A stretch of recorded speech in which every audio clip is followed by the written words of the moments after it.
Processing. We should be live now. Yeah. Sweet. All right. Now we can start recording. Whenever you're ready. I'm going to keep eating this apple, though, for the viewers at home. Sure. Let me get this thing going. As I remember how to work Audition. There.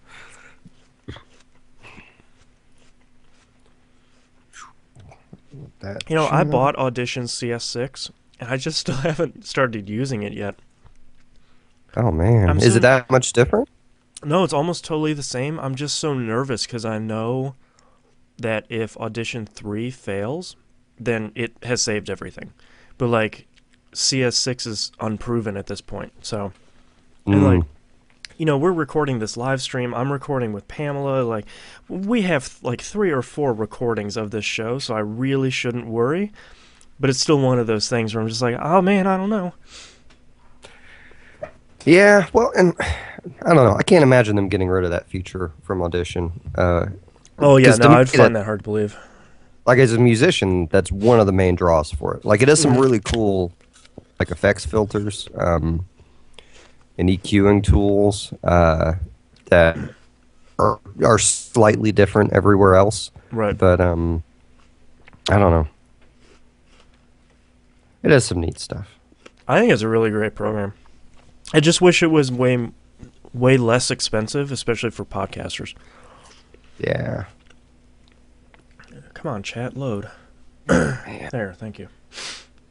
The depressing part about this list I'm trying to put together is I'm noticing games that I forgot came out that I never went back to. Man, it's always the roughest.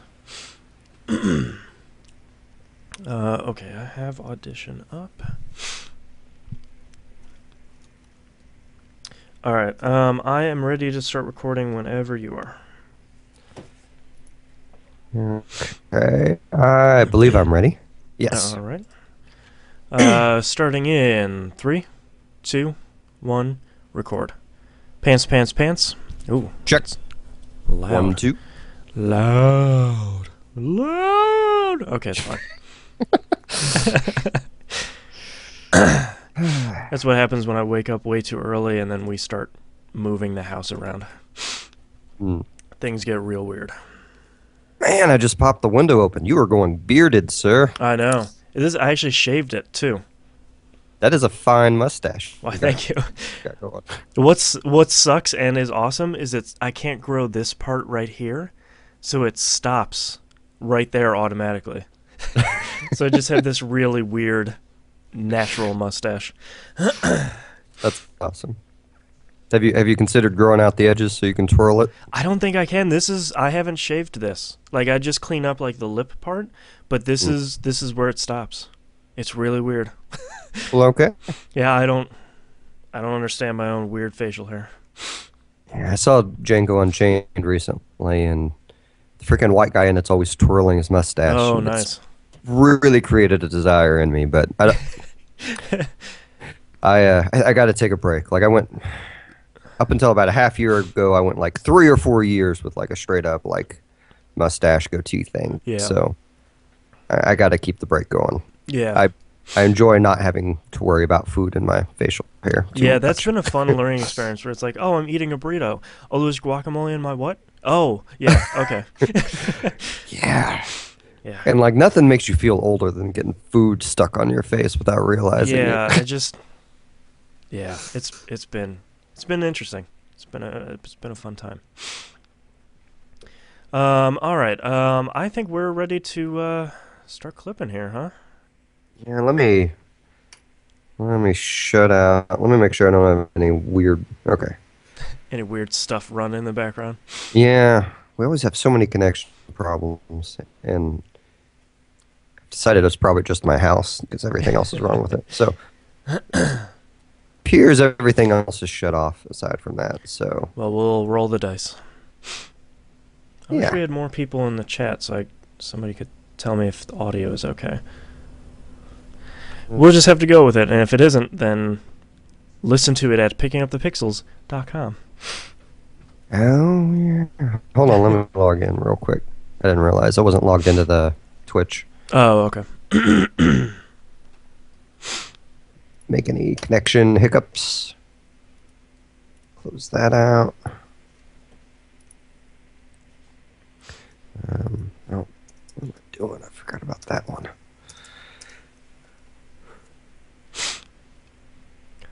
The exciting life and time of recording podcasts. Ooh! It's action every minute. Okay, there. I'm in chat. Is there a... here it is. I was about to say, let me tweet about it. Oh, yeah. You know what? I'll make a Facebook post. No, I can't make a Facebook post. I'll like it then. Okay, let's rock. I'm ready. All right. Starting in 3, 2, 1. Welcome back to another episode of Picking Up the Pixels. I'm your host, Boston. Over there is Musim. Hello. And we are coming at you live again here for the new year. Anybody that's interested in it, there's a brand new sidebar on pickingpixels.com with the schedule and the link for the live stuff. So if you want to watch us, come watch us. It's first Sunday of every month, noon Pacific, 3 Eastern. So, and if not, you can just click on that link and watch the old episodes too. Oh, you mean the first Saturday of every month? First Saturday of every month, yes. I probably wrote it out wrong on the website then. I'll have to go fix that. Whew, good times. Short announcement here at the beginning of the episode. Not only is there a new episode of TVGP coming out today, with a little sneak peek for those of you that are watching the live stream, maybe there's a brand new third chair. Oh ho. We're doing away with a segment here on the show for bargain bin picks. We did a year and a half of those, and we're kind of out of them. So we've sort of picked all of the cheap games that we can pick. So hopefully you picked up a bunch, and hopefully you started on your RPG journey. You look like you want to say something. Oh, I was just going to comment that we can only say Persona so many times. Yeah. I mean, Persona 3 Portable and FES, What did I say last month? Persona 3? So Persona 4 this month. Yeah, exactly. So today we're going to talk about our favorite RPGs of 2012.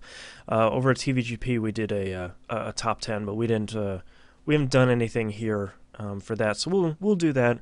And then if anybody has any ideas of what we should replace that with, just write us, comments on the post, comment on the forum thread, tweet us, anything.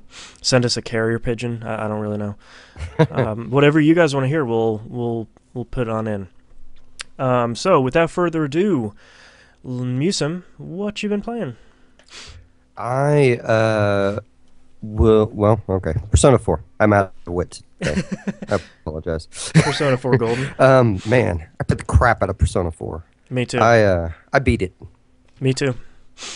So funny story, because this is my first time beating it. Before I'd only gotten up to the Void Quest dungeon. Okay. I reference the book occasionally for like test answers and especially that kanji one, man. That one was kind of BS. Yeah. But the other thing I'd referenced the book of, because you'd mentioned it before, was making sure that I picked out the correct killer towards the end. Yeah. And I would like to say that even without the book's help, the person I suspected most turned out to be that person. Yeah, when you sort of sit back without spoiling it, there will be no spoilers in here, everyone, since Golden is still too new. But what I really like about that game is when you really sit back and you think about it and you put all the pieces together, if you've really been paying attention throughout the whole game, if you've been invested in that story, you sort of start looking through the list and you go, yeah, well, wait a minute. Interesting. That's yeah. So yeah. I with that okay, that might be a spoiler, so I won't say that. But we'll play it safe. Yeah. But the funny story is I'm sure someone told me that there's a bunch of stuff after the end of the game, Yeah. but I completely forgot about that. So when I got to it and it kept going, I'm like, wait a second. I stayed up till like 3 a.m. tonight to get this done. What's going Yeah, on? you're like, oh god, there's more. Oh my, what? Like a month and a half more. You mean there's two more dungeons? What? Well, the nice thing about Persona 4 Golden too is, um, in between the two dungeons, the game would skip like 2 months. But with Golden, they filled all that stuff up with extra stuff. So you got like 2 or 3 extra months on the end of Golden just to keep playing, which is awesome. Yeah, I got a 2 or 3 extra social links because of that. Yeah, me too. I most certainly did not get the entire run of them, but I did manage to get all my party maxed out. Good. Did you max out Marie's so you could get the epilogue? I did. Okay. I didn't even realize she brought in an epilogue until I got to it. I didn't either until the end. I was like, oh, that ending. They kept the ending. What? There's more? Yeah. I really like, man. There's so many things I really like. The new dungeon they added, the dungeon related to her. Yeah. I thought everything about it was really cool except for the part where they take away all your items and weapons. Yeah. What I really liked about it, though, is I feel like for a first-time Persona game player, that dungeon would be near impossible, I think. But I think for veterans of the series, or maybe people that can maybe put the pieces together pretty quickly, I think that dungeon is really, really interesting. Because it forces you to play the game completely differently from how you normally play. Like, you have almost no SP the entire time until you start getting those items that help you regen SP. Some of the bosses and some of the enemies are totally immune to every element until you start, looking at what items you have. I really like that they did something different with it. I don't know if it's completely successful, but I like that they tried something that's not just the get to the top and beat the boss, yay! Yeah. So Yeah, and I'm glad they didn't pull another what was that dungeon called? Was it the hideout? It was I'm trying not to say whose dungeon it is. I don't know if that matters or not. oh, the one where the one with the basements. Yes. Yeah, the secret laboratory. Yes. I'm glad, like, as neat as that dungeon was, I'm glad they didn't pull one of those and make it so, oh, you reached this floor, now go find the key. Yeah.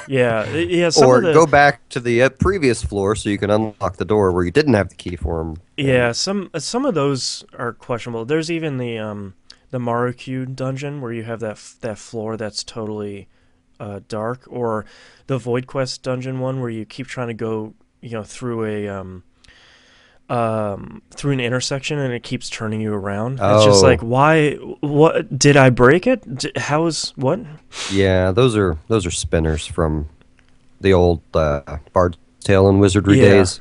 Yeah, and those are also the entire reason why I stopped playing Strange Journey. Oh God, I still need to play Strange Journey. Oof. Yeah, like that whole dungeon is supposed to be. Well, I mean, you already know but for the audience, I guess, it's a big tribute to the old first-person perspective, multi-character party dungeon crawling scenarios. And like back then, they were so limited either in what they could do while making a game or imagination. I'm not really sure, but like the way they'd mess with you is they'd have those spinners, they'd have areas of darkness, they'd have like trap points. Floors, so many annoying things, and you'd have to draw the whole thing out with a notepad.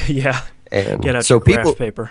Yeah, so people who hate themselves buy Etrian Odyssey because that brings. Yeah. I like Etrian Odyssey, but it's hardcore. I've spent my time with those games, and I put in my dues. Oh man, Persona 4 is really good. Yeah, I have been enjoying it a little bit each day. I think so. I was playing it this morning. I woke up a little bit early, and I have my Vita on the nightstand next to us, next to our bed, and I, when if I have a little bit of time before I go to bed, I'll play it. When I flew back out east over Christmas, I played it, on the 5-hour plane ride. I am up to, I think it's June on my second playthrough. I'm like 90 hours in now. Mm. And one of the most interesting things, so they added that new epilogue to the game, but they also added a new bad ending, which I went out of my way to go get and go see. And the bad ending is frickin' rough. To not necessarily a minor spoiler for anybody that's really interested in it. But basically, you side with the killer, and then you help the killer out going on in the future. And spoiler for Oh anyone. my God. And it is serious. I highly recommend anybody, once you have sort of named the killer, try looking up the steps for the bad ending. It doesn't take that long. It only took, I think, an extra half an hour, and then you go back and you load your game and make the other choice. But man, it is serious. And there's a new anime cutscene for the ending, and there's some really interestingly directed in-game engine cutscenes for that. Highly recommended. But I really liked Golden for, especially since I played the previous game, just all of the new stuff, just even the little things, but all of the new stuff, like taking the scooter out to Okina City, taking it out to the beach, being able to wander around all these different areas, the outfit, the costumes, all of this stuff is just fantastic. And one of my favorite things too is, ever since the Vita got updated with its most recent firmware, the web browser is a small app now, so you can run it while you're playing a game. So you can just switch between the game and a fact that you have pulled up on GameFAQs right on the device without having to like have your laptop or have a phone or have anything like that around you. And I liked that a lot because that made it way easier. I used the hell out of that because I used that and I had the instruction book open too, so I could look up the fusion Oh, chart. nice. Even though they only give you half of the fusion chart, they don't give you the 3 fuse chart, Oh, interesting. which is kind of unfortunate. Like if you want to, fuse any, what is it? I guess it'd be like Tower, Aeon, Jester. Temperance, yeah, stuff like that. But The other thing I really liked that they added was that fusing search thing, where it's just this giant list of here's everything you can fuse with all of these personas you have. Just go crazy. And I liked that, so you weren't like picking one persona and saying, okay, or like picking 3 personas and trying to figure out what you can do or which one's better or any of that. Made it way easier. I didn't realize that's what that was. I thought that was Mhm. actually a list of what people had fused that day. No, I feel like they didn't explain it very well, like most everything with fusing. You just sort of have to figure it out yourself. But it's pretty much, here are all possible combinations of every persona you have. And then as you fuse, you obviously lose persona, so that list gets shorter and shorter and shorter. But it's kind of neat. And it's kind of, unless you know exactly what you want to fuse, where it's like, I want to take a slime and a ghoul and fuse that. I need to get something specific. You can just say, like, I don't know, I have 30, I have the max, 12 or 15 personas. I just want to fuse some high-level cool stuff. That was pretty nice.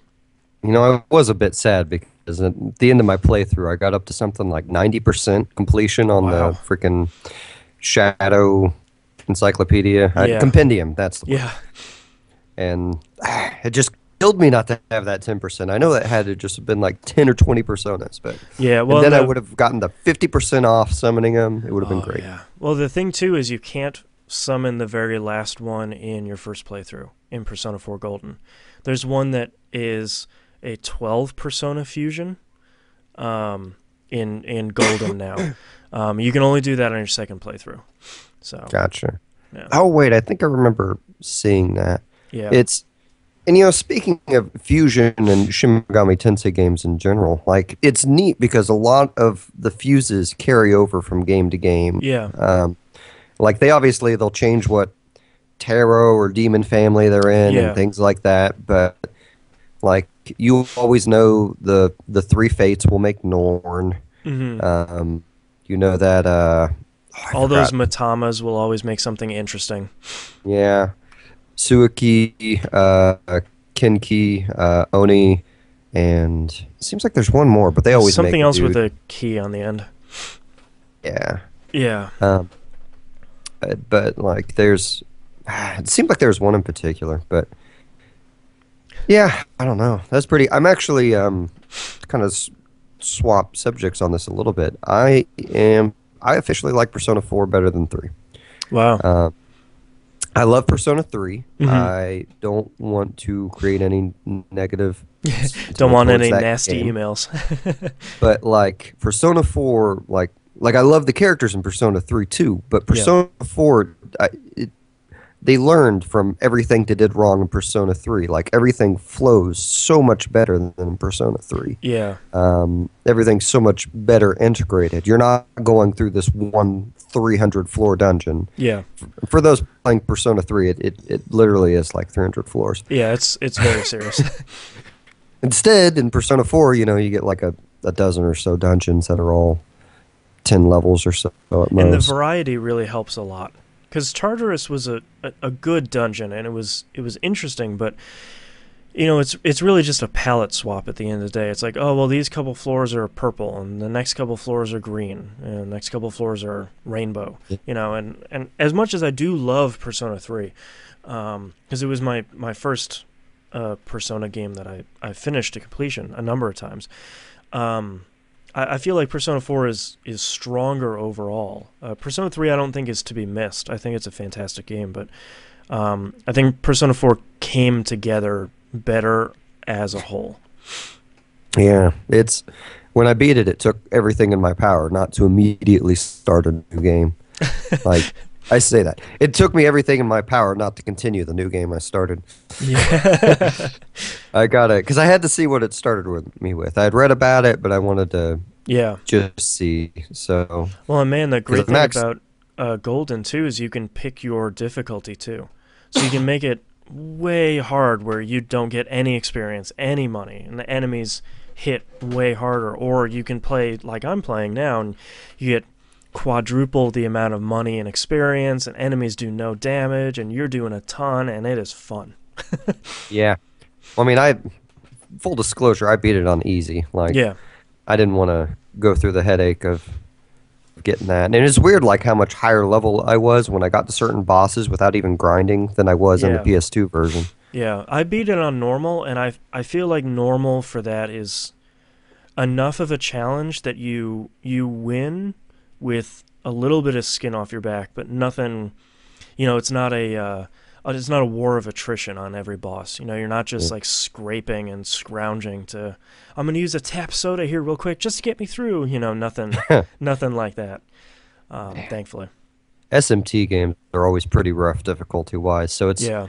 and it's cool on the and maybe I misread it, but it sounded like on the second playthrough you could switch your difficulty at any You time. can, yeah, which is really, it's really kind of fun. Like I think if you wanna make this boss really tough, or you want to try out the hard difficulty or something, then you can. But if not, Yeah. then yeah. Man, that's an awesome game.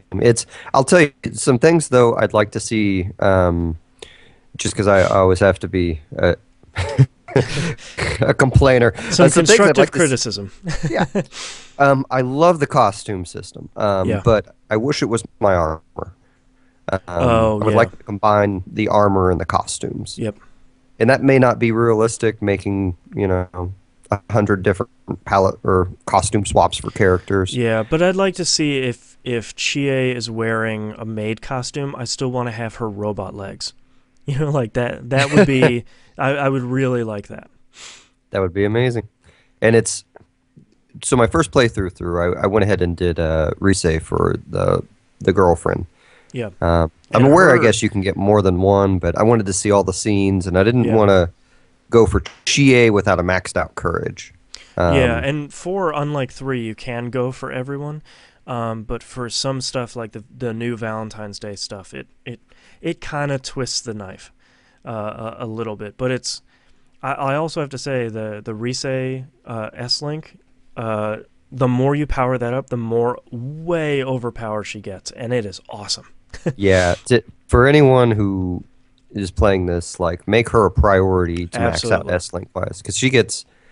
I don't remember if they call it Victory Cry, but it basically is that skill Yeah. where, like, at the end of battle, you heal SP and HP. Like, Randomly, and she's it's like healing you and giving you SP during battle, like um, blocking like one-shot death attacks. It's incredible. yeah, she pretty much broke the last dungeon for me. Oh yeah, Like, totally. that wasn't difficult whatsoever. No, it used to be way tougher. I heard they nerfed some of the bosses in the game for this edition. Do you It know which ones? it doesn't seem like it. They Oh, seem the no. same to me, but maybe they're a little easier. But I know the one at the end of the Void Quest was still really tough. It's sort of a marathon and not a sprint. On easy, that guy was super easy. Oh, nice. Okay. Even on normal, he was as hard as he's ever been. Yeah. No, I remember because he was why I stopped playing the PS2 version. Yeah. Because I was real frustrated Yeah. and I just had the wrong lineup of personas and just couldn't quite get things going. Yeah. But on this one, like, I beat him within like 5 rounds or something. Oh, wow. It was like That's fast. super quick, and he never got his robot back up after I took it down the first time. So Oh, wow. yeah, easy might be a little bit too easy for some people, but for me, I Yeah. kind of treated this like a visual novel. Yeah, especially if you And just want to get the story or you're somebody who doesn't like JRPGs or RPGs in general, but yeah, you've heard a lot about Persona 4. It is a really good way of just getting the story. well, and it's still a literally 100-hour RPG. Yeah. So My first like, playthrough, even though I've done everything before, was a ton of time. Oh boy, you just dropped off, didn't you? I can hear you. Oh, My video there you are. seems to be gone. Oh, you're back. Maybe. All right, hooray! Okay. Continuing. So yeah, even though I've played it before, my first playthrough is still 75, 80 hours. So, it's just there's so much stuff in that game, especially with all the stuff they've added, that it's just so good. Oh man, Yeah. Well, just go even buy it. like the gardening stuff that they added when they first showed me that, I'm like, oh, this is dumb. But then I Yeah, I'm not gonna discovered garden. What is it this, doesn't, Legend of Mana? but it doesn't pass any time unless you want Right. it to, which completely reversed my opinion on it. Yeah. Like, and a couple things in there like that. Although I am sad because I didn't catch the River Guardian because I waited until I beat the game. Or I say beat the Right. game. I waited until January, and I didn't realize that opportunity would be lost. Yeah, they didn't do a good job communicating that. I made sure I caught the River Guardian and the Sea Guardian as soon as I could. Which, if anybody is interested in doing either one of those, just look at a FAQ, because it is way more complex than it needs to be.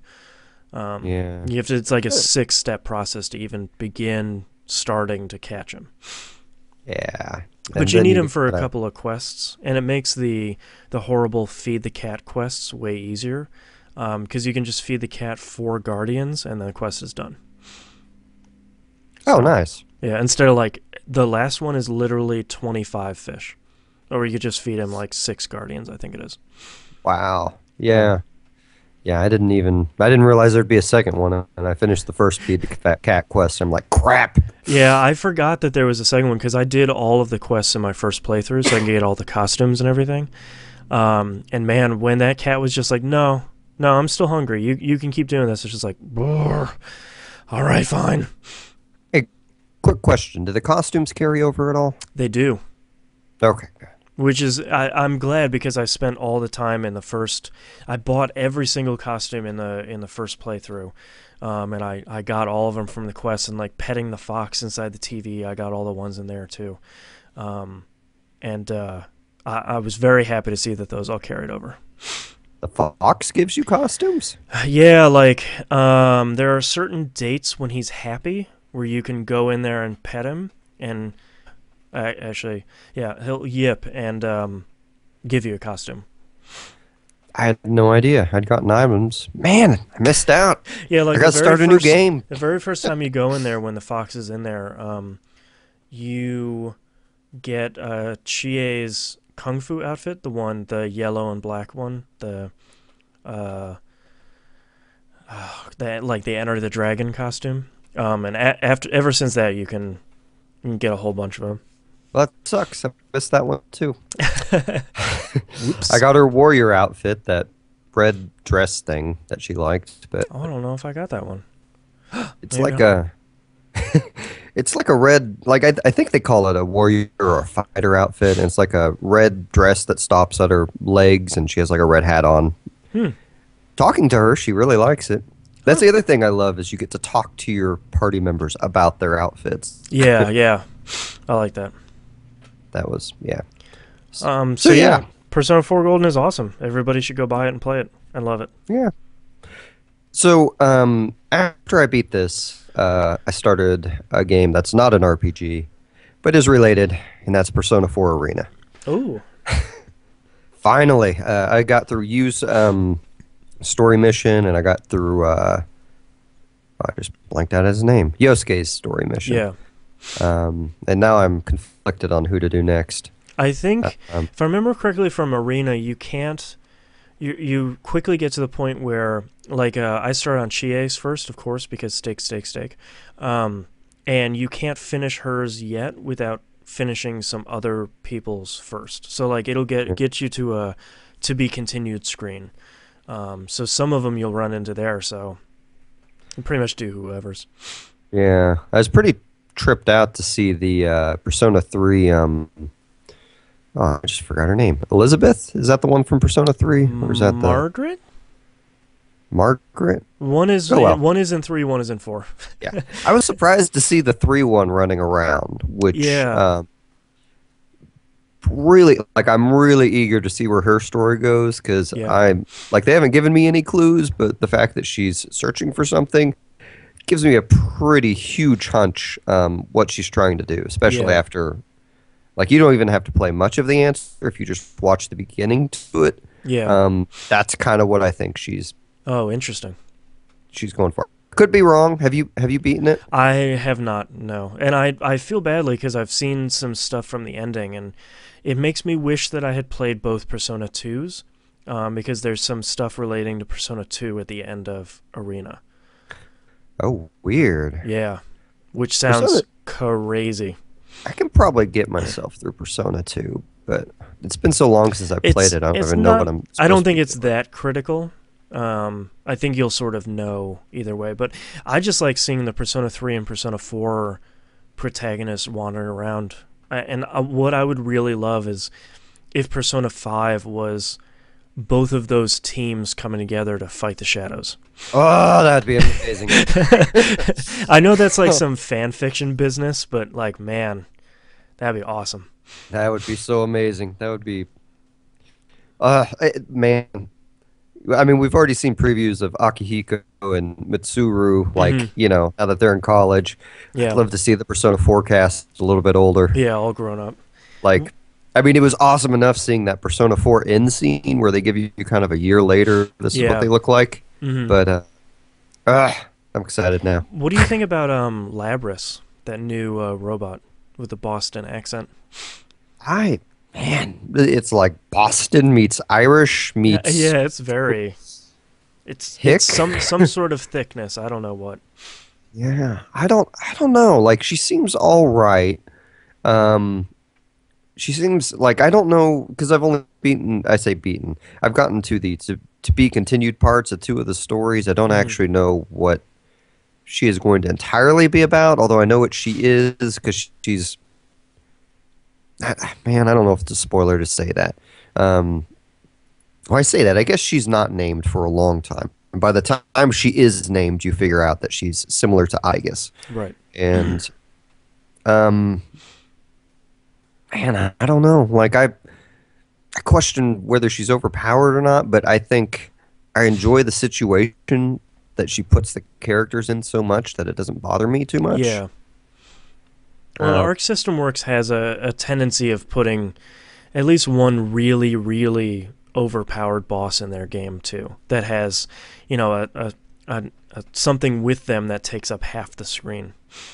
Yeah, I'm sure that'll be her second and third forms that I haven't seen yet. Oh, you haven't. Yeah. I'm kind of button mashing through the game. I beat the arcade mode once. And it gives you her second form in arcade. Okay. And it is pretty serious. I don't think, because like when I first got the game, I started playing with Suru, and was trying to learn her moves. And she's a charge character, and she's tough to learn. It's man. Arc System Works fighters are so complicated. Yeah. Well, what's nice is they have a couple of characters that are really easy. Like Chie is really easy to learn, but then on the other hand, Yosuke is really tough to learn because he's all about using his persona a lot. And strangely, so's Yukiko, because neither her or her persona are very strong. But when you start doubling up a lot of that stuff and start combining their two attacks, which just when you can get your when you can get your character and their persona to start combining their attacks together, it feels so good. Man, God, I'm going back to what you said earlier. I want to see Yosuke and Junpei hang out. Yeah, just have two really creepy dudes just hitting on everybody in the town and getting murdered by Mitsuru. Oh, man. That'd be awesome. I want to see the dog and the fox hang out. Oh, that'd be the best. Okay. We gotta move on. Yeah.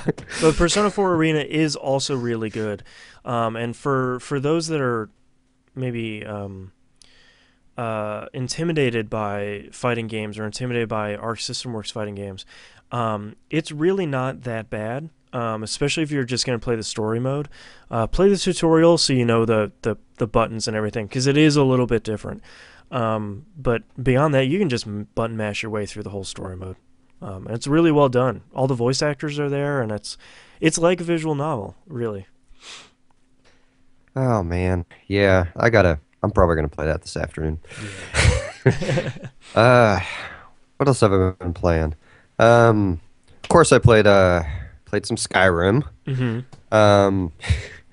I got this really funny quest in Riften. I was in a tavern and just talked with someone sweeping the floor, and she was talking about how the person who owned the tavern was like sleeping around with everyone and giving everyone like marks of Debella or whatever. Oh, that quest, yeah. I started that one. I never finished that one. That was crazy. Like it's really short. Like you can find a note on the counter and it talks about like this guy. It's dirty. Like it's real dirty. He's like, last night was amazing. Couldn't believe someone could do that while wearing Daedric boots. And I'm like, what are you doing to me? Why is this happening? But it's basically you embarrass her and she gives you money. But yeah, it was kind of out of nowhere. Or you go and like, I think I took the time on that quest to actually go and hunt down the people to get the marks back. Oh yeah, you do have to do that because you like I did this literally a month ago, but you got to talk to the guy at the stables and he tells you some dirty stuff. And yeah, everybody's real dirty in that quest. It's really weird. Yeah, it's uncomfortable. Yeah, it's man, Riften, not the place you want to live. No, real dirty people. Man, yeah. I wanted to play some Skyrim over break. I had like 10 days off from work or something. And I wanted to play it, so I like downloaded all the DLC and got it all installed and got it set up, and I went to go look for my copy, and it's back in Ohio. And I was just like, no. Oh. So that'll have to wait. Well, Bummer. it's just as well. That's It's probably a pretty big rabbit hole. Probably for the better because I actually finished games, as opposed to like, let's get back into Skyrim. Yeah, I'm just going to play this until the next Elder Scrolls comes out. Until 6 comes out. And then it'll just be, man, I have save games on Morrowind and Oblivion right now, and I keep thinking about those two every once in a while. But Games just play have some to other stop stuff. coming out. Yeah, That's the seriously. real problem. Take a couple months off, developers. Like Yeah. I've seen your schedule for January through March. It's not a. Yeah. There's too much. Yeah. You don't have to release everything. If I were to buy every game that I'm excited about in those 3 months, I'd be buying 11 games. That's Oof, not gonna fly. that's rough. Um, let's see. Yeah, I played a bunch of Skyrim. I played. And let's see. I did some Borderlands 2, but nothing real significant. Me and Scott just got together and went and took out the Ninja Turtle quest. Yeah. Have you finished the main story yet? Yeah, yeah. Oh, okay. I beat the main game. I don't just remember. haven't done anything. I thought we had talked about that last month, but I didn't remember. Yeah, I think I'm about ready to go back into that game whole hog again and take out Mhm. all the DLC. But There's the last piece of season 1 DLC releases on like the 14th or the 15th or something like that. So at that point, that's probably as good a time as any. And it's nice to hear them talking about maybe doing a season 2 of DLC, which would be great because the first 3 pieces for this game have been really, really good. So if they want to keep making great stuff, please do. 2 thumbs up. yeah, and they've been so quick about it. I mean, Well, each DLC has been developed by a separate external company. So I feel like they've been just working on it, as the game proper was wrapping up. But what's great to hear is that they can have a bunch of external companies working on these pieces of DLC, and their engine and their game is so extensible that they're just plugging whatever into it. And it's like new characters, new areas. That's great to hear that they can just do whatever they want this time instead of, they sort of got caught with the popularity of the first one where they put it out and they're like, well, we hope this does well, and then it did really well, and people were like, how about more? And they were like, we'll try, I guess. We didn't build it for that, but so it's nice to see they planned for that this time. yeah, man. What else? I downloaded Baldur's Gate Enhanced Edition for the iOS. Oh yeah. Yeah, so like I got a pretty big clue by watching the Giant Bomb quick look, but I really thought this was going to be more of a like I thought the word enhanced denoted that they were going to kind of update the graphics and maybe Clean make the it game up a a little bit little. more, yeah, and make it Yeah. more player friendly. Yeah. And they didn't do that at all. That's sort of what I was expecting too. Is it more like a director's cut rather than like a remaster or remake or something? I'm kind of foggy about it because I don't think really any of the because the game was originally made by what, like Black Isle and BioWare, Something like that, yeah. and I don't think there might be 1 or 2 people from those companies in there, but I don't think any of the originals are necessarily in there. But they kind of just made it work on. I mean, like it's fine, I guess. It's just I gotta have a different mentality going into it. I have to have the mentality I'm gonna go play this old game, and like for those who have never played a game with Advanced Dungeons and Dragons Second Edition rules, unless you're doing paper and pencil, like it kind of hates the player. Yeah, that's why I was hoping that they were gonna sort of update it, because it sort of needs it to be a little bit more friendly, or at least add some sort of easy mode for people that just want to play a hugely popular classic game. Yeah, no, it's kind of just the same thing. Like I'm not even.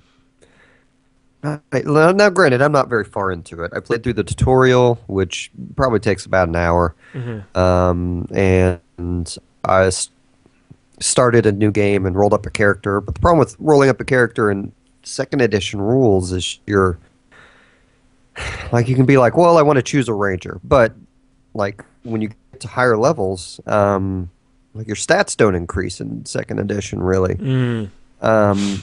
And you have to have certain stats to access certain areas of your character class. So you may roll up a character and may not be able to do any of the really cool things because you chose a 16 Constitution or something like that. Right. And it's really a pain in the butt. So you have this old interface with these stats, and so it's me hitting reroll for half an hour until I can get, you know, roughly between 16 and 18 on all the main class skills. Right. And hopefully 11 or 12 so I don't get any negative modifiers on all the other skills. And it was... Oh. It's sort of funny, as you're talking about this, I'm comparing it in my own brain to Persona 4 Golden, where they changed so many of the core systems. So, like, for example, it sounds a lot like, re-rolling your character is basically the same as how you would fuse personas before, where it's like, man, I really want to take Diorama over with me, but I just keep re-rolling this, and I just can't get it.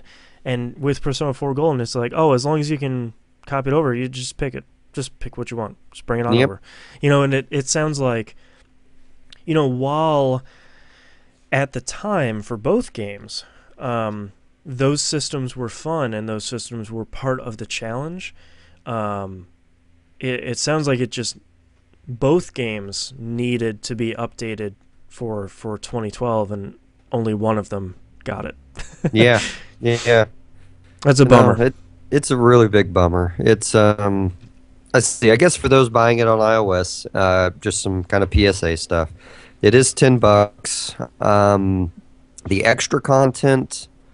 Let me see. The 2 extra characters and extra portraits are all sold separately, and they're all $3 a piece. So that's how they get up to their $20 price point that they have online for it. I don't know. The extra characters look like they'd be neat, but the problem is you can only have a party of 6 in Baldur's Gate, and the initial 6 characters you get are pretty freaking great in that game. Yeah. And I would hate to see you miss out on them. So, like, that's going to be kind of a crisis right there. Yeah. And I don't remember how they do party swapping in that game, so I don't remember how easy it is to go back and access guys. But interesting. I don't know. That's a bummer. I'll probably give that more time. But yeah, but I was hoping that it would be, as somebody who's never played either Baldur's Gate games, I was hoping that it would be an experience that would be a lot more friendly. Especially since I never played the original, and I wouldn't know, like, let's keep re-rolling characters. So I would have gotten 40, 50 hours in this game and had a ranger where it's like, oh, I want to pick that thing. Oh, but I can't ever? Oh, yeah. Well, that's kind of a bummer. And it's one of those things where back in the day, quote unquote, that probably would have been okay, where it's like, okay, now I learned it. Now this is the only game I'm going to play this month or for these couple of months, because that's all that came out. But I've got a pile of shame that's huge. So when a game tells me that, I go, okay, well, I'm just going to delete you then. Thanks for playing. Yeah, it's not going to win over any new fans. It's just so disappointing. Yeah, I'm bummed out by that. Let's see. But last but not least is a game that has completely taken over my life this last week. Yeah. And that is XCOM Enemy Unknown. Oh, you and me both. I just finished it. Oh, man, did I just... Oh, you're back. I just finished it on... What day is it now? Saturday? I finished it on Friday night. Oh, geez. I don't even know. I got to be getting close because I just identified something. I don't know what's spoiler in this game because I barely know what the story beats are. There are very few story beats. There's only like 5 or 6, which is really interesting. Did you identify the hidden potential of one of your soldiers? Yes, I did. You are like at the end. Basically... oh, wait. Okay, maybe I haven't then. You aren't talking about psionics then, are you? I am, yes. Oh, okay. Yeah, because there's only one more story beat in the game, which is use that thing, and that's the end. Oh. Yeah. So it's... Well, okay. It's weird because, I kept playing this game, and I was getting like 20 hours into it, and I was just like... how long is this game? Like, how far am I through it? Like, I'm loving it, but, how much more do I have to go? And so I looked up a walkthrough, and it only has, like, 6 steps, where it's like, oh, yeah, you're on 5 of 6. Just keep training this person and then use it and then fight the last level, which is long, to be fair, but it's sort of funny. sort of funny that it has so few beats, but there's so much stuff going on in that game all the time. Man. Well, that just makes me want to stretch it out then, and it's like I have all this research unlocked, and I can't afford a single bit of it. Yeah. Like, I would really like to equip all my guys with plasma weapons, but Oh, I totally did, because it makes the game way easier. I can't afford it though. Like, it's all like $200 a piece for me right now. And What I did on mine was I have two different experiences with this game. One is I really have to give this game and Firaxis credit because I picked up this game as soon as it came out and played for, I think it was like 5 or 6 hours in one sitting and loved it. Absolutely loved it. Until I got to my first abduction mission. And I couldn't, I had so much trouble. I was barely killing these enemies. Everybody was dying. Everybody was dying. And I was just like, man, I got halfway through and I was like, I'm just going to put this down for now. I don't know if I did something wrong or should it be this tough? I don't know. I came back to it probably about a week ago, and what I really have to give them credit for is I didn't have to restart the game. I didn't have to go back through any tutorials or anything. I still knew how to play that game because at its core, it is really, really, really simple. And I really have to give them credit for making a complex game that isn't complicated. And I love it. that is the mind-blowing part about it. I mean, because it is really just a balance of these, 4 or 5 simple systems, you know? Like the tactics RPG aspect of it is, always have a couple dudes on Overwatch and keep or like I do, everybody. For anybody that's starting XCOM or has started and are having problem, Overwatch. If you're playing on the 360, it's Y. If you're playing on the PS3, it's triangle. I don't know what it's on PC, but it always Overwatch. Funny story for me, I'm playing it on PC and I'm totally using an Xbox controller. I have to say too about the controller. They did a really great job of making one of those games work on consoles. I played the whole thing on 360, and while it had some really weird teleporting enemy bugs, it was flawless and controls amazingly. Yeah, I was surprised, like, because I tried the keyboard and mouse at first, but then I tried the controller and it was just way easy to do. Yeah. I mean, there's not like a ton of options to do, and it's man, your guys get to do some awesome stuff in that game too. And for anybody else starting out, you should probably do what I did and bring 2 snipers with you on every mission, and give them plasma sniper rifles as soon as you can, and always train snipers with double tap because you have the option. That's the very last thing in their tree, and it's like a 75% chance to attack twice. So they will shoot an enemy and kill them because they'll do a critical hit for like 22 damage, and then they'll get another shot and they'll do the same thing to another enemy, and it is awesome. Snipers kind of own the battlefield with that. Yeah. I've been honestly like snipers and assaults are kind of. Assault is very serious. I mean, okay, this is the team I usually roll out with because I usually roll 2 assaults, 2 snipers, a support, and a heavy. Oh, interesting. And the assaults, I just recently got one of them, the ghost suit. Oh, yeah. But I mean, they have a run and gun thing where they can, move twice as far and be able to shoot someone. And as long as they're equipped with a shotgun, that person's probably going to die. Yeah, a horrible way. Yeah. So for me, they're the perfect class to go around the corner. Yeah, exactly. They also get that skill lightning reflexes that lets them dodge the first Overwatch attack made on them. Yeah, which is enemies don't Overwatch that often, but when they do, it is really, really clutch to just avoid the whole thing. Yeah, and I'm surprised at your party layout because mine was 2 snipers, 2 support, and assault, and a heavy. I could see going to support because they have that huge movement. Well, and I also trained each one of them to heal 10 hit points instead of 6, and then I train them to carry 3 med kits instead of 1. See, I've been doing the 3 med kits, but Mhm. mine only heal for 4. I must have Oh, chose a bad option well, I or think there's something. something in the Foundry too that you can I increase don't. it to like 6, and then a stat or something to increase it to 10. I don't remember. There was some sort of magical thing where I'm healing, half of somebody's health with 1 spray of the med kit. Um, Yeah, I haven't done a whole ton of Foundry stuff just because it's very money's expensive. money's so sparse in that game. I started telling you the way I got around that, and then we started Oh, talking about XCOM. The way I got around that was I focused very heavily at the beginning of the game on satellites, and try to satellite everybody. Then about halfway through the game, I was getting $1,400 every month. holy crap! Yeah, and satellites only cost like 100, I think, to get 1 satellite up in the air, and I think one of those satellite areas is only like $140 in 14 days to get that up. So, in only a couple of months, you can have the whole world covered with satellites, and then you are just raking in the cash. And sell, are you using the gray market a lot?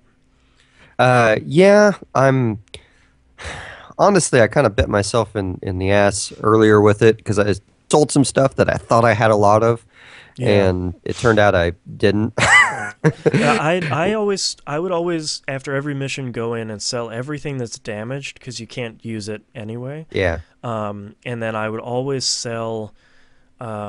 Whenever I would get really tight, I would start selling corpses. Because you seem to need a lot of scrap, and Illyrium or whatever it's called seem to need that more than corpses. So I sold those, and I always tried to do the requests. Um, Well, what killed me is I sold some weapon fragments. Never sell weapon oh yeah, fragments. never sell those. Never sell. There's like Illyrium weapon fragments and like something else. They're all sort of sitting next to each other. Never sell any of those because those are harder to come by than they seem. But take advantage of the requests that come in from other countries because there are some that you may only spend like $100 on, but then you'll get like $1,200 back. Um, a lot of those are pretty good. Man, Or you'll get honest, scientists, which bring down the cost of doing research. honestly, I may just like I've already researched. I think everything available to me. Hmm. Then I Now think it's you just a need the matter other of one. buying everything. Do what? Engineers, I think, in decrease. There's like the researchers decrease the cost of research, and then engineers, I think it is, decrease the cost of purchasing stuff. Guess that's what I need to do. Just build a Yeah. bunch of workshops and foundries and stuff. Yeah. Man, I'll get to that. I love that game. I That halfway through the game, I almost wanted to restart that game. Just so I like, okay, now I know what I need to do. Now I know how to play this game. I should just really restart. And I was like, no, I don't have the time. Maybe I'll just play again, and I don't have the time to do that either. But man, I, I wish I would have played this in 2012 because it would have been in my top 10 for sure. it's a fantastic game. It's so good. I don't know how you've been playing, but pretty much I've been playing where if I only lose 1 or 2 guys on a mission, Hmm. so long as they aren't one of my like max level psionics, Hmm. um, generally I just let them die. So I have a big wall, especially from the start of the game, where I was losing team members left and right. Yeah. Uh, Before I really discovered the Overwatch strategy. I But I'm also naming them after all friends that I know in real life. Oh So yeah, see, I don't do that. yeah, it's fun. I just let it generate a nickname for them. Like, Yeah. ha, Susie's nickname's Dice. Sure. What I actually started doing was I did the thing you're probably not supposed to do, and I had a squad of 6 that I always took with me, like on the latter half of the game, which, to be fair, is a really bad idea. Yeah, if they get wounded, Yeah, I would have to turn down missions, which is also really bad. That's how I lost Egypt. Um, I lost three nations at the end before I figured out, how I'm really supposed to do stuff. Um, but it really started. I had this support guy whose name was Yuri Papadopoulos. And when That's you an when amazing you name. get a guy, and my girlfriend and I both got really attached to Papadopoulos, so every time he would die, I would restart the entire mission, or at least try to reload from a save I had earlier in the mission.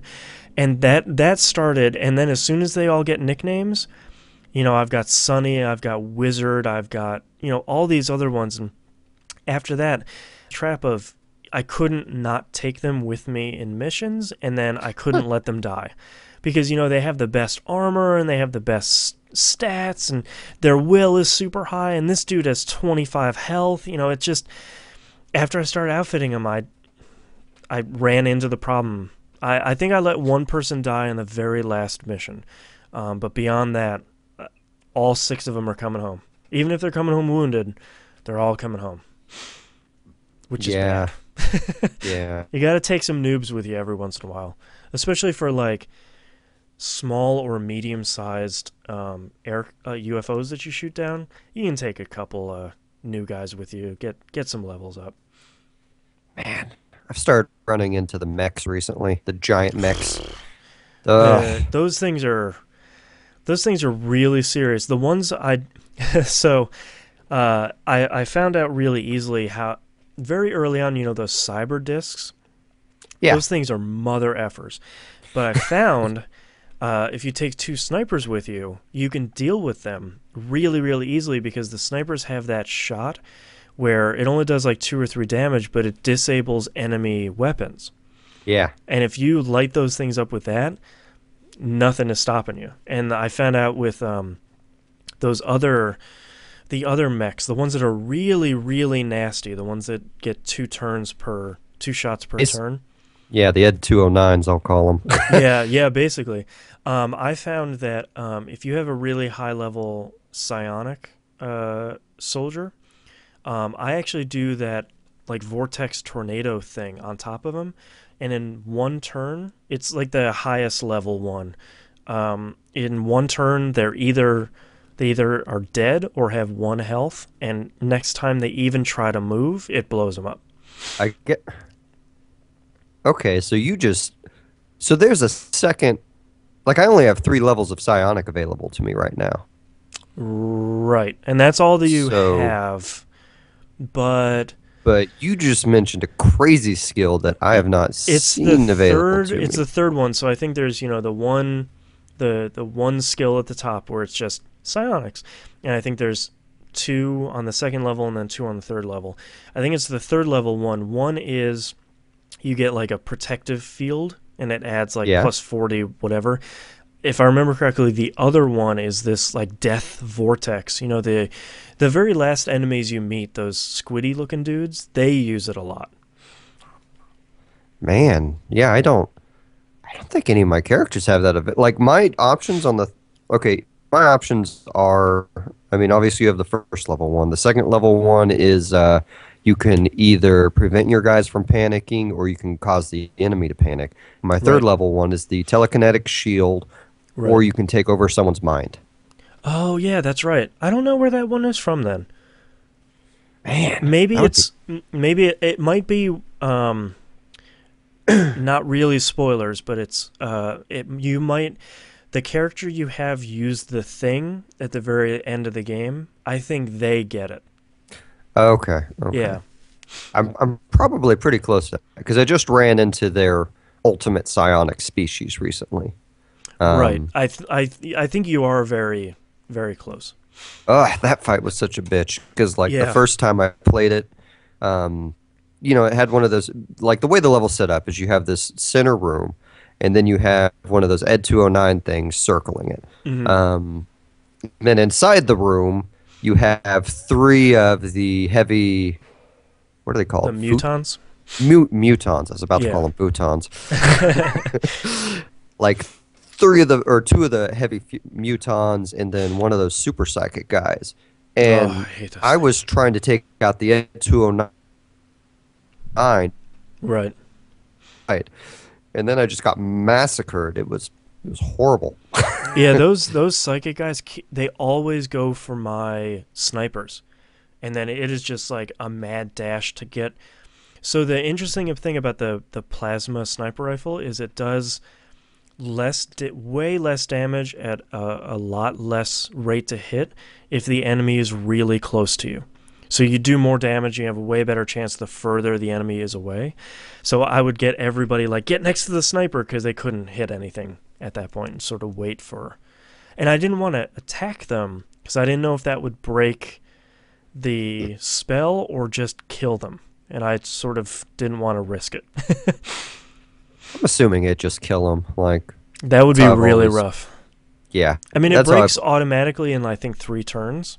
But those 3 turns can be really serious if you have a sniper with really good stats and the Archangel armor and double tap. Yeah. Yeah, it's really rough no matter what. Like, because they usually go for my heavy with my heavy, who has psionics, who also has a plasma heavy weapon. Attacks twice in a turn. I mean, it's rough. Yeah. It's yeah. So that game's really freaking awesome. But what's great about that game is I never felt like the game was unfair. I always thought it was a failing of mine, where it's like, oh, of course I let everybody rush, and the cyber disc, 2 cyber discs kept grenading me and blew out the cover, and then these 2 heavy mutons and 3 regular mutons just chewed me up. Of course, that was a failing on my part. Maybe I should take a little slower.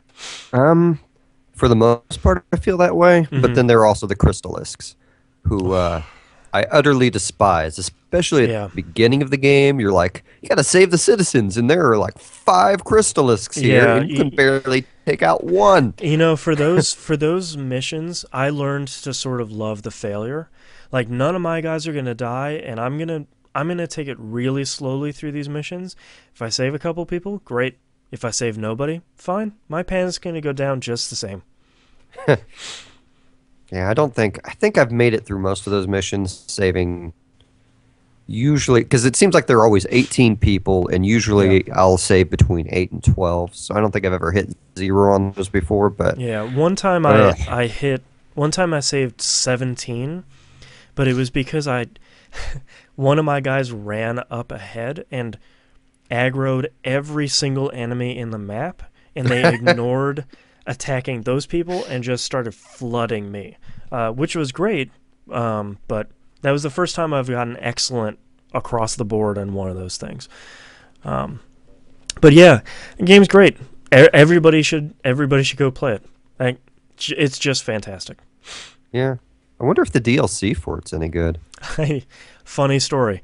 When I got back to it, I saw the DLC was available, so I was like, yeah, I'm playing through. I might as well pick it up, because I've heard that you have to start a new game to get it. So I was like, well, I'm barely into the game. I might as well pick it up and just sort of play it as I go. No. When they say you need to start a new game, you need to start a brand new game to play that DLC. Because if not, it is unavailable. I don't know why, I don't know how, but you actually have to start a brand new game to play it.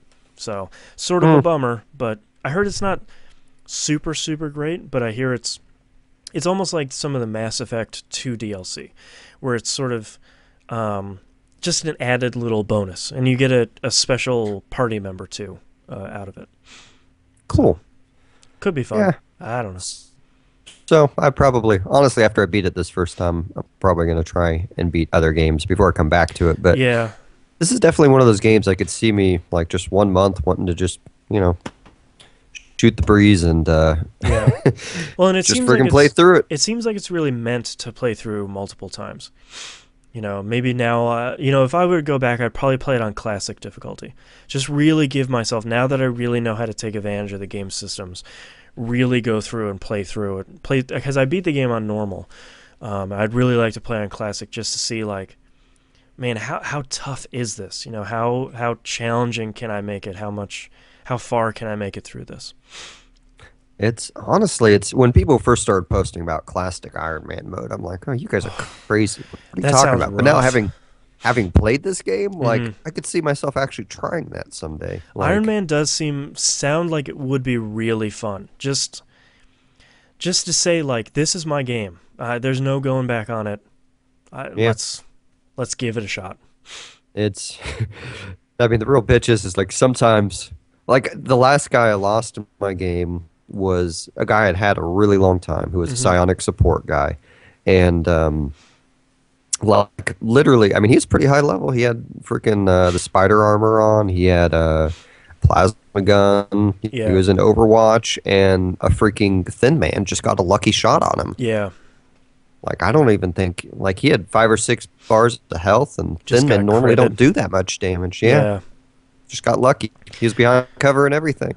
Another suggestion, my one final suggestion for people that are starting to play the game or are about halfway through, when you get the ability for psionics, do it as soon as humanly possible and get a couple people that can, because the very first psionic thing that everybody gets does 5 points of guaranteed damage to non-mechanical enemies. And Yeah, if you have somebody that's, even a couple tiles away and they only have like a 55% chance of attacking, just do this thing and it's a 100% chance of 5 damage. I mean, for man. most thin men, for most of those regular grays, kills them in one shot. They're already dead. And it won't crit, but you have guaranteed damage, which is better than nothing. Yeah, it is. It's 5 guaranteed damage in that game is gold, Yeah. and like, I mean, half of my team is psionics at this point, but Yeah. like one of my favorite combos with that is the assault class because you equip them with a shotgun, and now they got something that's going to kill someone immediately at close range, and Yeah. then you have psionics where they have incredibly long range. Yeah. So Oh, the game is so good. Okay, have you played anything else this month? Now that we're like an hour and 15 minutes in. that is it, sir. All right, that's all the games I've been playing too. I just played a lot of Persona 4 Golden and sort of poop socked my way through XCOM. So let's take a break and we'll be right back. Cool. Eat the rest of this apple. I will be back in a moment. Okay.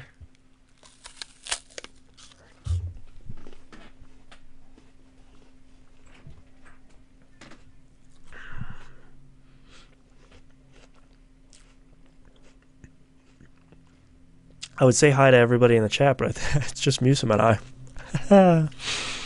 So you guys just get to watch me eat. Hooray!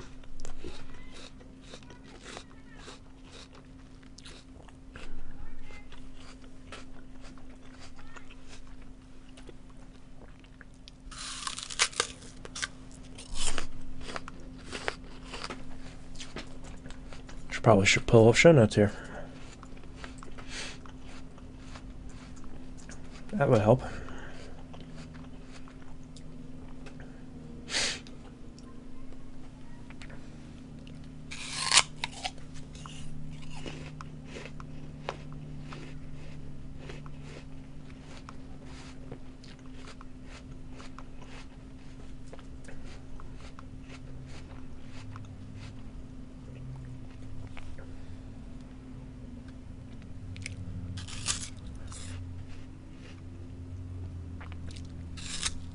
Oh boy, I forgot to do releases.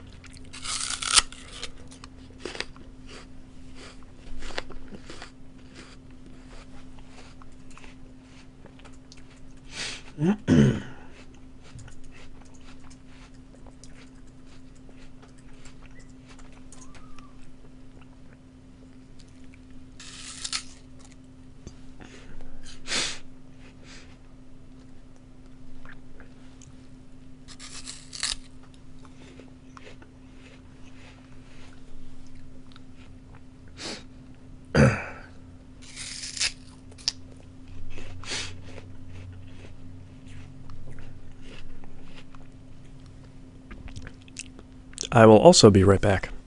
So talk amongst yourselves.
Didn't have a chance to eat lunch here before we start recording, so apologize for stuffing my maw on camera. Oh, dogs. It's like recording TVGP.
Okay. Alrighty. You know, I forgot to mention the other thing I loved about Persona 4 was you only saved a town. Yeah. It wasn't like some world cataclysmic event, but anyway, I could talk about that game for another hour. Me too. Okay, it's gonna be a really sort of boring second segment here because we don't really have a lot to talk about, but How did you want to do this favorite RPGs thing? I'm assuming they'll all be kind of the same, so I guess we can just sort of go off the cuff here. Okay. Make it how like a many real do you- informal thing. How many do you want to talk about, I guess is. I have 7 here on my list that I played, but I don't plan on talking a ton about some of them. So I figured we could just kind of shoot the shit here. Okay. Okay. Sounds good. All right, you ready for the second segment here? I am. All right, starting in 3. Oh, excuse me. I shouldn't have just eaten. All right, take 2. Man, let me see if I can get my dogs to shut up. Can you hear them at all on the No. mic when they're... Oh. Well, maybe it won't matter. Yeah. If not, They it'll seem be... to have stopped anyway. They just needed to get it out of their system. All right, starting in 3, 2, 1. Let's talk about RPG releases for January 2013. There aren't any. There really aren't any games coming out in January at all. So, none that I could really see. Sorry. Take time to catch up on Persona 4 Golden and XCOM. Oh, wait, no. we got There's one important January. Yes. The 22nd, Ni no Kunai for the PS3. Ah, yes. The Wrath of the White Witch. Totally forgot that was coming out. So, yes. That's coming out, and I really hope it's good, because I spent a lot of money on it. Yeah, I did that Nino starter. I'm already grumpy about the Nino starter just because I'm not gonna get the day of release shipping. You know. Yeah, and I feel like not enough people pre-ordered it through there to really get a lot of good stuff. We get Yeah. like a coin and like a print or something like that. It's like, that's okay, but I could have bought it from Amazon. But Yeah. oh well. Oh well. So that's the only one release. Yay! So finish XCOM and Persona 4 before that comes out. News stories really have one. December's a pretty quiet month for video games, but Atlas came through. announced it for 3DS. Shin Megami Tensei Soul Hackers. Yay! Hooray! The one game that I really thought would never ever come here. Um, They've been pretty good about bringing them all out, even though a lot. Well, I say that they didn't bring the Persona 2 Eternal Punishment out that's here, the did one I they? was gonna say, where it's like, yay, Soul Hackers, but oh, Eternal Punishment. As if they would, if Yeah. they would come out with Eternal Punishment, I would probably play both Persona 2s, but Persona 1 and 2 are rough. What I'm really excited about for Soul Hackers is I hopped on a NeoGAF. There are a lot of really well articulate Persona fans over there, and I hopped on there immediately after they announced it. And what I'm really interested in about Soul Hackers is that it's a more mature story, because it features more adult characters. It's people in their 20s and 30s, as opposed to what we typically get out of the Persona series, which is high school kids. And apparently it takes a more serious, mature tack on that world and on its story. And I am super excited, and I've already pre-ordered it. So thank you, Atlas. Yeah. I pre-order all SMT games no matter what. So You sort of have to. Like even yeah. with the digital distribution, like I still really kind of want that Atlas, especially since they do that Atlas Faithful thing where there's a CD and an art book and woo, all sorts of stuff. Like I want that. I want all the Atlas stuff. Well, and Soul Hackers is probably gonna go the way of like Strange I don't know. Journey. I'm willing to bet Strange Journey probably isn't the easiest to find, for No, instance. probably and, not. Like there's Or a handful of SMT games that were nowhere near as popular yeah. that are going to be incredibly difficult to find. I'm surprised Digital Devil Saga hasn't shot up in price personally. But Yeah, for some reason there seems to be a ton of those games in the channel. yeah, It's weird. I don't. It's a really good game, but I kind of want them to port that to Vita now. So That'd be so good. Yeah. I just want handhelds to be my RPG platform of choice typically now.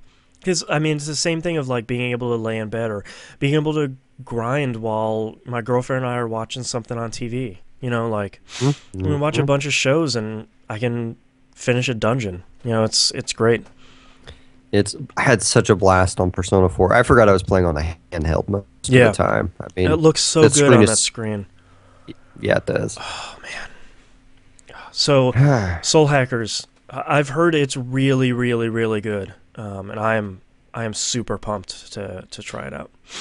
I'll be curious. The gameplay looked kind of old school on it, so I'll be curious as to what direction it goes. But It's my understanding that this was originally like a PlayStation 1 game that got ported to the Saturn, that got ported to the 3DS. So apparently it's like in fine Atlas fashion. Apparently it's a pretty good version that takes a lot of the upgrades that they did with Persona 1 and 2 to make that a lot easier to play. They ported that and improved those into the Soul Hackers 3DS version. So I have high hopes for it, personally. okay. Should be good.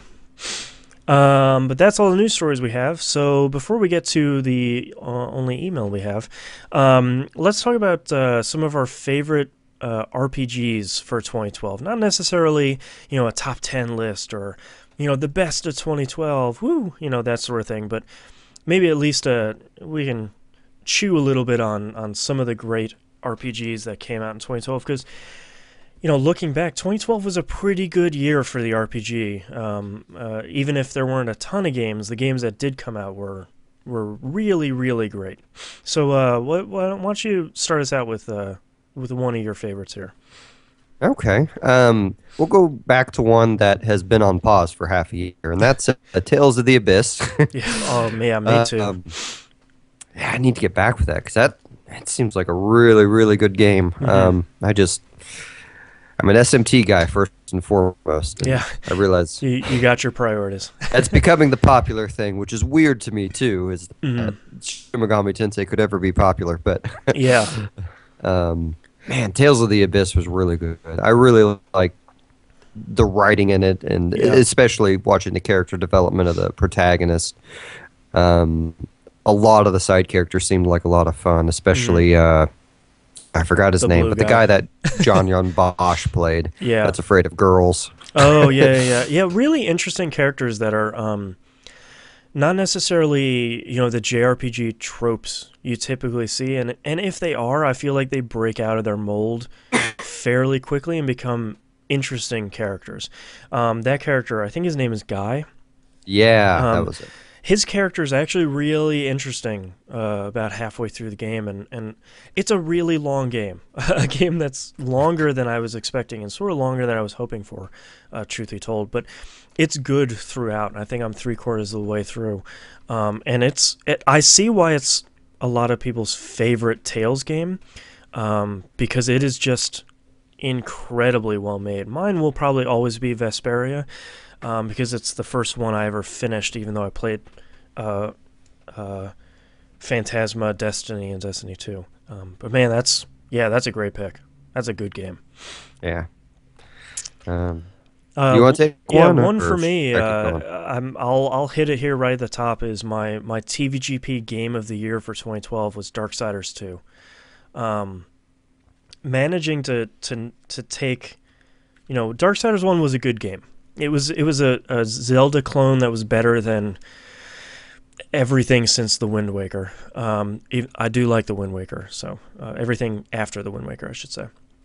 And managed to put a really good RPG system into it, not in the way that we have in first-person shooters, where it's like, oh, I leveled up, yay, but sort of meaningful talent tree upgrades, meaningful experience, and then making a really good action RPG, giving a lot of equipment, armor and weapons and all that sort of stuff that the first game had, and this game didn't even really need to have to be good, but just really totally blew it out of the water and made a hell of a great game. And Musum posted on the TVGP forums about my pick and said that was really surprising. And I wrote back and said it sort of surprised me too, because I kept going back to my list and saying, nah, I can't. Nothing was better than that in 2012, and I'm probably the only person on the internet that picked it for my top game of the year. But it really just sunk its hooks in me and stayed for pretty much the whole time I played it. So it's great. I'm really curious about it. I haven't beaten the first Darksiders yet. So Yeah, first one's really good, and even though it's a very different game, except for like the Panzer Dragoon flying stuff, it's really good, and it's one of the best Zelda games that has ever been made. And two just blows it out of the water. It's amazing. And God, that main character's voice. How can I buy that voice to replace it with my own? yeah. Oh man, good stuff. So what's give you a bad at it again here? Let's see. I don't even know what I'm saying anymore. Oh man. Well, I don't want to bring up Persona 4 again because we already talked the hell out of that one. I mean, it's one of the best RPGs of 2012. It's one of the best RPGs like 2010 when it came out. It's one of the best RPGs, period, I think. And not a bad starting point for those that are interested in it. I know a lot of people, I hear a lot of people, interestingly enough, say, I really hate anime, but I really like Persona 4 Golden. And it's just like, they're not, like, they are, it's a very Japanese game, so the characters, I feel, sort of look anime to people that don't watch anime, but don't let that sort of stigma hold you back. If you're interested in RPGs, if you know somebody that's interested in RPGs and they have a Vita or even a PS2, to buy it for them, get it, purchase it, play it, love it, live it, love it. It's a great game. You don't need to play any of its predecessors to enjoy this one. Yeah, that's a good point too. It's a standalone game. You don't have to play any of the other ones. There's little sort of like, oh, look, it's that guy from Persona 3. He's running Tanaka's Amazing Commodities because of what you did in 3. But, like, nothing where it's like, nothing where you need to have played the other ones. Yeah. So, okay, yeah. I guess that was my side. Okay. Awkward silence. I'm gonna put a recommendation in for mine for Final. Final Fantasy 13 is a festering pile. I should also remind everyone that my comments are mine and my own and not respective of my employer. But that game is really bad and really rough, and it's funny to see people playing that game now and say, I finished the game and I do not know who the characters are or what happened or what went on.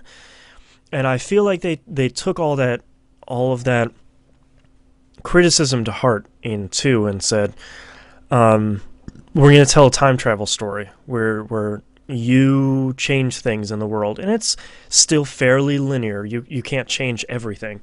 You can't do like the Fable promise of I'm going to chop down a tree and then see it grow. Yeah, none of that. But you have interesting decisions, and destroying one thing in the past will open up the pathway in the future and things like that. But moreover, it was just finally really fun to play. They took that battle engine and they made it a lot faster, and they made it a lot more interesting to play with. And to imagine that they could make a sequel to 13 that would actually work is amazing. But to make it a good game, from Square Enix, who's been struggling lately, to be kind about it. My comments are my own. I feel like it deserves at least a little bit of recognition. So good on them. Cool. I am going to bring up Mass Effect 3. Yeah, I think you feel like you have to this year. It's. I'm glad that people are. Whatever your opinion on the ending might be, and you guys know that I don't particularly care for it, but and I sort of didn't care. Yeah, but it's still a great game. It's still it got some. I don't know. It is what it is, but it was still a lot of fun. It was great seeing those characters kind of wrap up and meet their ends in various ways. It was great seeing the decisions that did carry into that final game kind of manifest themselves. Yeah. It definitely, like, the gunplay was at its finest. It brought a multiplayer that is amazingly fun, and that's actually good. The only reason I haven't been playing it is because I want to play some other games, and I know how addicting that multiplayer is. Yeah.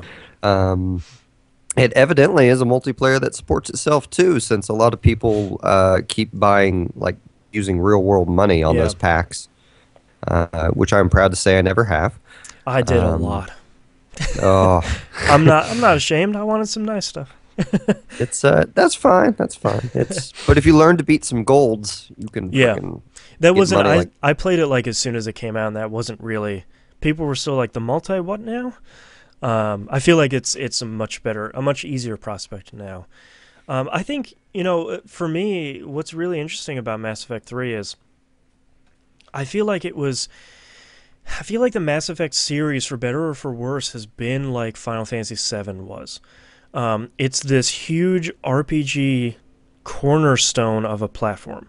And whether you like it or not, or whether or not you had a problem with whatever happened across all 3 games, it feels like everybody shared that experience together.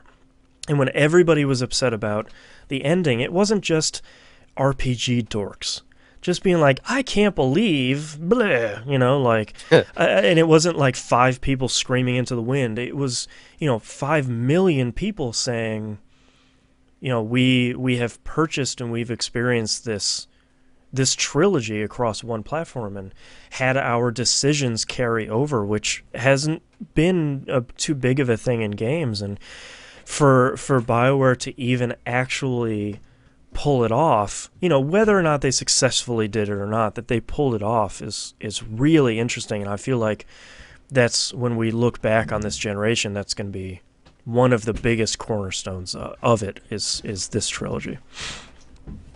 Yeah. I mean, it's so well written, and it really shows an adaptability, I think, on BioWare's part to respond to criticism criticism, like not even just like looking at Mass Effect 3, like Hmm. look for Mass Effect 1 to 2. I mean, Right. that's the night and freaking day. And Yeah. 3, like even take out the story components, they tried some new stuff there. Yeah. Like it isn't as drastic, but it's there. Well, and Um, and three is always going to be a game of pluses and minuses. You know, like they improved the shooting, and but they took away they hired a new guy for music. They put a really great multiplayer in, but everything, it only looks a little bit better. You know, it's always this series of trade-offs for the game, but at the end, it's still a really good game, whether or not you include the ending. yeah. Yeah. I look forward to see what they do with future DLCs, even though I haven't played through the Omega one yet. Yeah, I haven't either. But, The one that I would also like to recognize for being much in the same boat of pissing everybody off is Diablo 3. And man, that is a really great game that everybody hates for a lot of really good reasons. And I feel like everybody has beaten up Diablo 3, so I'm not going to do it here as well because I really liked the game and I played it a lot. But when Diablo 3 works, it really works, and it brings back, maybe not to a T, what we loved about Diablo 2, but it brings back getting online with your friends and hunting down some loot and fighting some bosses. And at its core, it still does that really, really, really well. Whether you want to be pissed off about anything else that people are pissed off about, I can't even figure out what it is today. At the core, it's still a very solid Blizzard-made hack and slash game. And my friends and I had a lot of fun, and my coworkers and I had a lot of fun. We were playing that at work too on Fridays. It's just a really solid, really well made, high production value game, and it's a lot of fun. I'm waiting for the expansion that they'll hopefully make. Inevitably, the expansion that will completely turn the game on its side, and Great, I'd love to keep playing it. I I'm all for that. all their previous expansions have been amazing. So Yeah, I have faith. Yeah. Do you have another one on your list here? oh, I got a bunch. Well, you said Diablo 3, so let's go to the other end and go Torchlight 2. Yep. Still a fantastic series. I haven't played near as much of it as I would like to. Yeah, I me haven't neither. even gotten to check out the multiplayer, which Yeah. we got to do that sometime. Yeah. Um, I played a little bit of it, and it just works. I mean, it's Yeah. simply hop in, hop out. I think I got an engineer in his teens right now. That class was not what I expected it to be because Yeah, it's very, very tank-like. Yeah, surprisingly. But that game has a great art style. It's a lot of fun. It's real easy just to spend 20 minutes in it and come back to it later. Or spend 4 hours.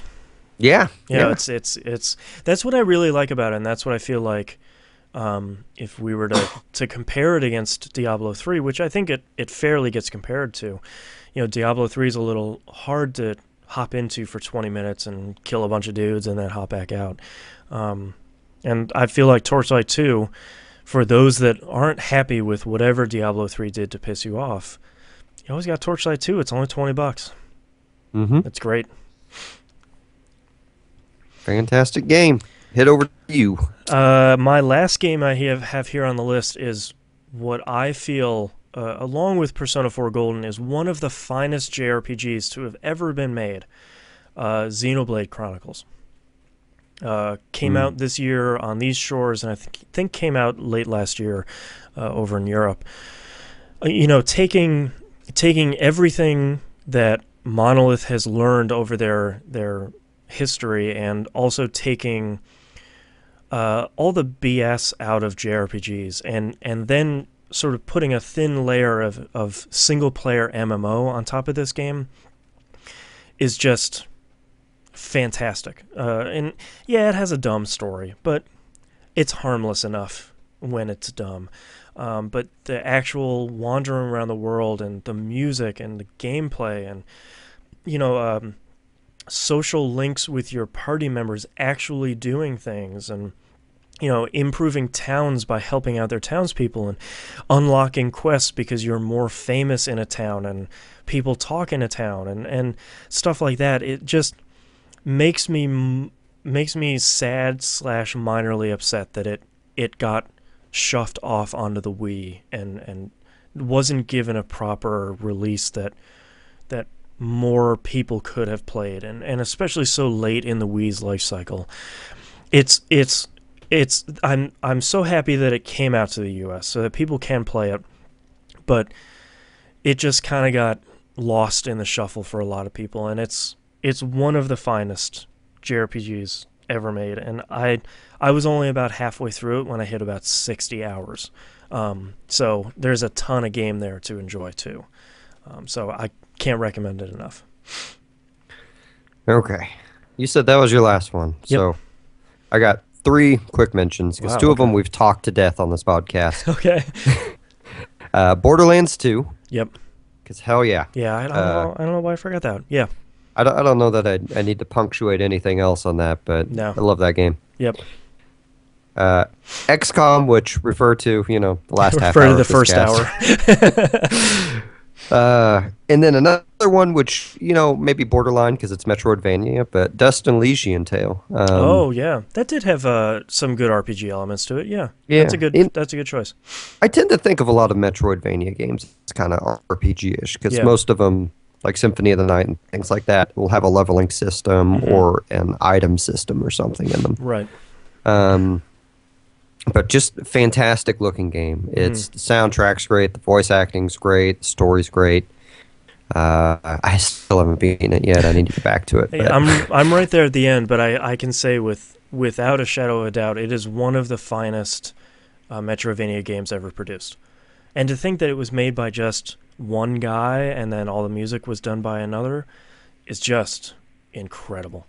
Oh man, it's so hard for me to imagine like keeping a goal for 5 years, especially when you're making something like a game that with the speed of increasing technology could be out of date almost immediately. Like he's been making it for half of the 360's life cycle. Ooh. I mean, like that's insane. Yeah. I could talk about that game forever, and I could yell at a lot of people for not playing that game, but I won't. And I will say, you need to just go play that game, because it's great. Yeah. Okay. So those are our favorite ones, and probably the majority of them. But like I said before, 2012 was a really, really good year for RPGs, and I'm hoping 2013 turns out to be a great year, because got a lot of really great RPGs coming down the line. Come on, Persona 5. Yeah. Oh, man. So let's move over to the no tweets this month, but we did get one email from Rex, whose last name I wish I could read. It may be a fake name, but if it isn't, then your name is awesome. He says, "Hey guys, I finally started Skyrim on PS3 after digging through my backlog. I finished Oblivion fairly recently, so I was excited to see some updated visuals and a smoother gameplay experience. ... Yeah. However, I sincerely find that the textures are as bad or only marginally better than Oblivion's, and the loading times between menus and areas are as well. I love Bethesda and was stepping into Skyrim with extremely high expectations and feel really let down. Am I just a snob? Keep up the RPG love, Rex." Rex, you are not an RPG snob. I would like to save you from that misinterpretation there. Unfortunately, you picked the wrong version of Skyrim to play, sir. Yep. The PS3 version, memory problems, texture problems, loading issues, no DLC. I have to say, your Russian roulette went poorly on that one. Yeah, like the PS3. Like if anyone's listened to podcasts with me for a while, I'm pretty pro PS3. But the simple fact is not all companies know how to program for it. And no, it is a tough platform to program for unless you take the time to do it.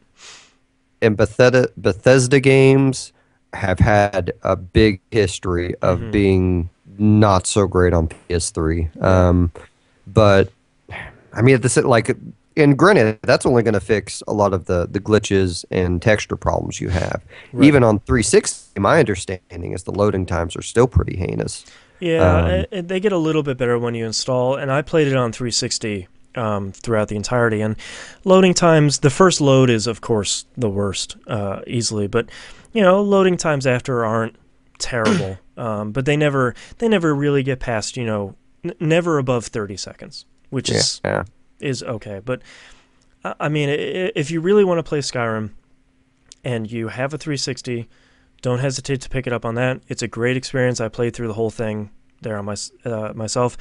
If you have a good PC to play it on, that's going to be your best experience, hands down. You got the mods, you got the graphical updates. You can make it look sick as hell. The loading times are going to be great. And honestly, if you keep an eye on Steam, it's been on sale like crazy lately. So you can probably pick it up for about half off. So you're only spending about $20-$25. So if you're not finding the experience on PS3 acceptable, you're not alone, and I would almost say, just ditch it and be done with it, because there's no guarantee even that they're going to come out with all the DLC. Even they haven't even put out the first DLC pack for it. So well, and they've also gone on the record saying that Dragonborn is going to be the first DLC for it, and they don't know if they're going to make the other two for it. So it's not going to be the experience that I think you're looking for, and I think the PC is your best bet. But the 360 is good, and that's where I played it on, and I had no real complaints about it. It ran fine, looked okay. So and these consoles are bad at their limit. So I mean, whatever you're getting out of these games right now is. Like, if they make another Elder Scrolls for this generation, it's going to be really sad because they're not going to be able to get too far beyond where they're at now.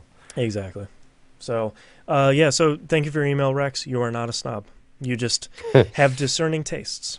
Say it like that. But that's our episode for this month. If you'd like to visit the website, you can do so at pickingupthepixels.com. All of the information is on the right-hand side now.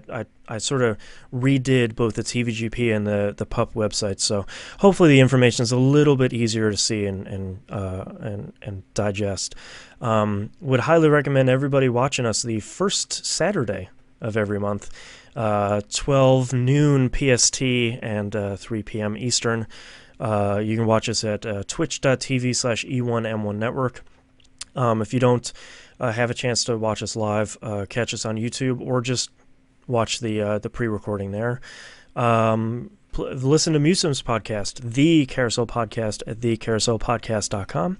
If you like his music in this episode, go buy some. It's really good and very reasonably priced at listentomusim.com or musim.bandcamp.com. Listen to my other show, TVGP, that video game podcast, at tvgp.tv. I think that's it. Thank you again for joining me, Musim. Pleasure as always. And our adventure continues next month. Yay! All right, I'm going to stop live streaming here. Thank you, everybody, for watching. There's nobody with us right now, but if you're watching after the fact, thank you very much. Bye.